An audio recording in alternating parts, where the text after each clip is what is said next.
Hello everyone and welcome to the first episode of the Major Region Rundown. I'll be making a video on each major region, starting off with the LEC, and these videos will serve as information pieces that are quick, snappy and easy to understand so you can get up to date about all the teams.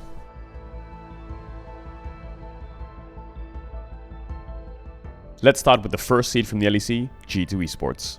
In the top lane, Broken Blade. Jungle, Yike. Mid lane, Caps. AD carry, Hansama. Support, Mickey X. G2 is running the same roster as Worlds 2023, where they failed to get out of the Swiss stage, falling short to NRG. Expectations were really high for G2 during last year's Worlds, given how dominant they looked domestically. There were also rumors, later to be proven true, that G2 was doing incredibly well in practice against some of the top teams in the world, and this however sadly did not translate to the main stage.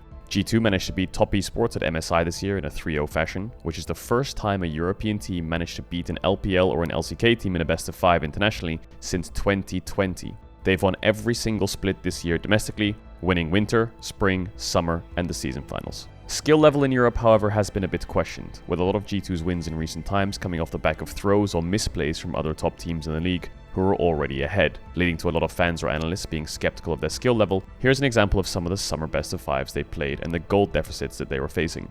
However, I think some of their struggles during summer came from the meta shifts in bot lane, specifically the AD carry role, transitioning from things like Kalista, Aphelios, Lucian and Jinx towards champions like Zeri, Ashe and Ezreal. Hansama looked a little bit uncomfortable with the shift and had to put in a lot of work from my perspective to catch up, and it was really noticeable in the season finals. If you think back to that win against top Esports at MSI, it was actually the bottom lane of G2 that surprised the world, winning out against Jackie and Mako throughout most of the 2v2 lanes, even picking up duo kills against them and being a big pressure point for G2. And as much as Mickey X has shown inconsistencies this year, most notably running in alone and dying while warding, he is definitely still a world-class player and will be a huge factor in G2's success at Worlds. I also think Caps is the best Western player at the tournament, and also won MVP of the year despite some ups and downs. He is definitely the one mid laner to look at from Europe who could stand up against the best mids in the world. This team's success also stems from their innovation and creativity. Even in the past when G2 was winning, the team was really winning off the back of flex picks or random picks when they were having fun. And this year is a similar sort of trend. Examples of this includes this year's lane swaps, being the first team to play Poppy support, Rek'Sai top, Gwen jungle. And as much as some of it didn't work, G2's strongest attribute has always been this creativity. Let's see if the meta favors them heading into Worlds 2024, and let's see what kind of wacky picks they can come up with. The second seed from the LEC is Fnatic. In the top lane, Oscarinin, jungle, Razork, mid lane, Humanoid, AD carry, Noah, support, Jun. It's the same roster as last year, the only difference is they've swapped out Trimby for Jun in the support role. They of course failed to make it out of Swiss stage last year, losing to Worlds finalists Weibo Gaming. 2024 for Fnatic has been one huge roller coaster. They lost to Team Liquid at MSI and EWC this year, which has disappointed fans and left a sour taste in the mouth when it comes to international performances. It feels like Fnatic is always the bridesmaid and never the bride. G2 has just been their kryptonite for years and years, and that trend has continued in 2024. Losing to G2 in the spring finals, the summer finals, and the season finals. It felt like Fnatic was getting stronger as a team as the year went on, so hope rose for the ladder series against G2 in the year. That's bot tier 2, that's another 700 gold. Nah, this ain't losable. However, these once again ended in a disappointing fashion. He's gonna cook him! He's gonna cook him! No, he's gonna die! No! They're gonna lose! With Fnatic having incredible leads in most of their games in the finals, but just not being able to close out absolutely any of them, which was incredibly frustrating to watch.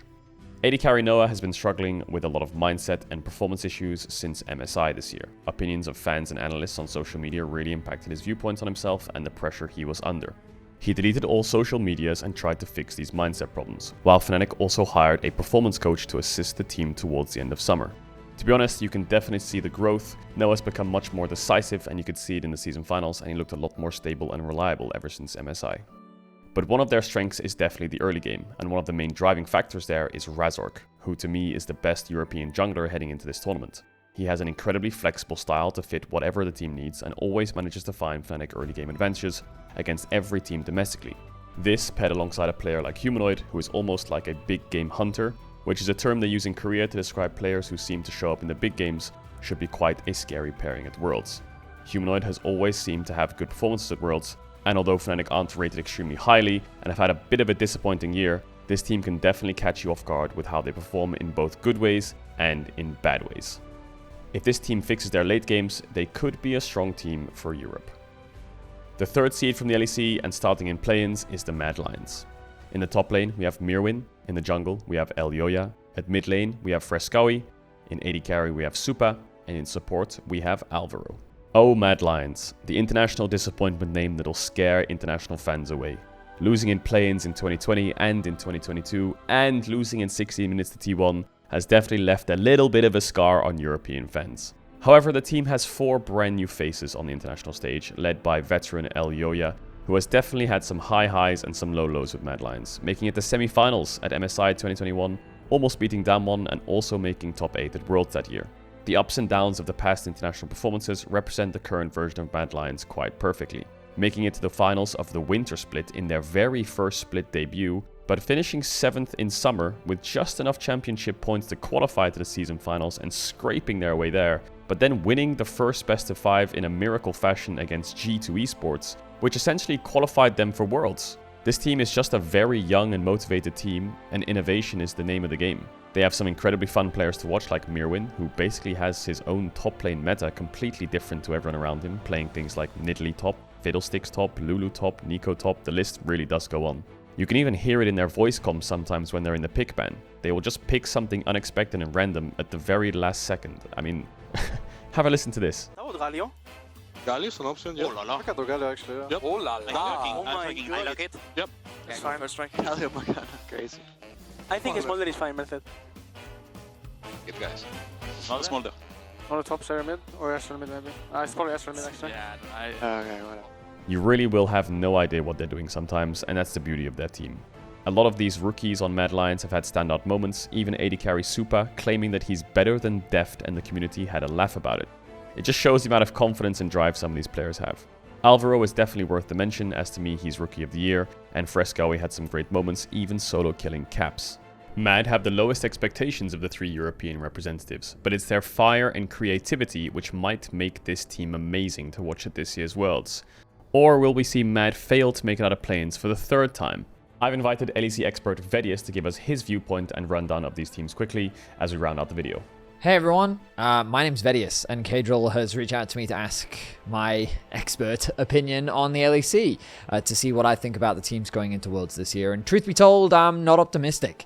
It's hard to be super thrilled and enthusiastic about the quality that our teams have demonstrated throughout the year. One of the biggest problems we've had in Europe is consistency. When teams have looked strong, they fail to deliver at the final hurdle, and it feels like that for a lot of teams, G2, even when they were a beatable obstacle, it was something that teams still couldn't quite overcome. But there are things to be optimistic about. When we look at G2, while their early game at times still is questionable, I think that they showcase the best mid to late game macro that Europe has had for a while. I genuinely think that their understanding of lane assignments, how to funnel resources into their carries, and generally how to play the map is something that is at a very high level, and I think you should be optimistic about. Assuming they can figure out how the meta evolves and they can adapt to it as we get closer to Worlds, my expectations for this team is that they should be top 8. I think you can make the argument and put them in the conversation for being a top 8 team in the world. Unfortunately, I don't think the same can be true for the other teams. While G2 does have their early game struggles, unfortunately the teams that have been able to take advantage of that in both Fnatic and Mad Lions have not consistently been able to convert those leads into a winning formula.